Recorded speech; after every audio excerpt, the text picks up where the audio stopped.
يطالب ياسر الشهراني بالتقدم إلى الأمام لخطورة الهجومية اللاعب ياسر الشهراني. كرة موجودة إذن، وتمريرة في الناحية اليمين، التقدم لمصلحة الفيصلي، البحث عن بدر الخراشي، يا سلام، تمريرة في المكان السليم، وكرة للفيصلي. الله،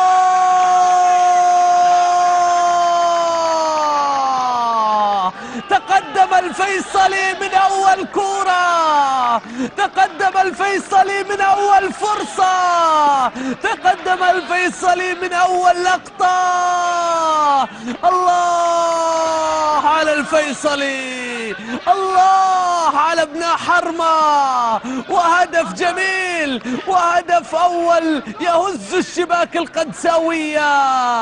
إذن أول أهداف المباراة الفيصلي يفعلها، الفيصلي يحدثها، الفيصلي يتقدم في المباراة في ملعب الخبر، في ملعب الراكة. الفيصلي قد يتقدم بالهدف الثاني. الله،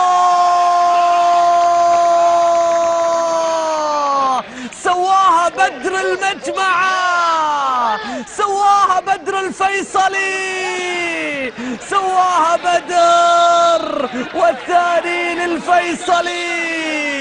الله على العنابي، الله على العنابي، والهدف الثاني. الله على بدر الخراشي، الله على هالولد، الله على هالولد، الله على هاللاعب. يا سلام، بالرقم 9 يا بدر، بالرقم. وغضب داريو على القرار الماضي، ومرور جميل الآن. طلال الشمالي يتقدم، يصوب. الله،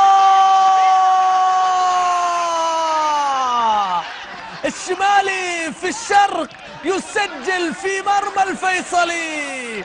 الشمالي وهو في المنطقة الشرقية، ويرسل قذيفة، ويرسل كرة قوية. القادم واللاعب اللي من مواليد الكويت يسجل الهدف الأول للقادسية، وينقذ القادسية، ويعيد القادسية بالأصح إلى المباراة. الله، وصلت إلى صفوان، تمريرة سليمة إلى فهد الدوسري، فهد تصويبة لكنها تبعد، وتعود إلى عبد الله دوش إلى الناحية اليسار. وليد عرضية عالية، تركت الكرة إلى ياسر الشهراني الآن في محاولة. يا سلام، طلال. الله،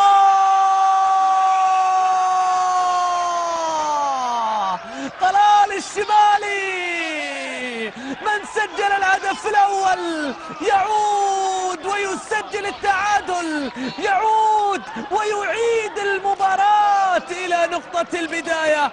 الله على طلال، والله على بني قادس أو بنو قادس، قولوها كما تشاءون، لكنهم لا يستسلمون، لكنهم لا ييأسون. ذكرنا في الشوط الأول 2-0 من أخطر النتائج في عالم المستدير.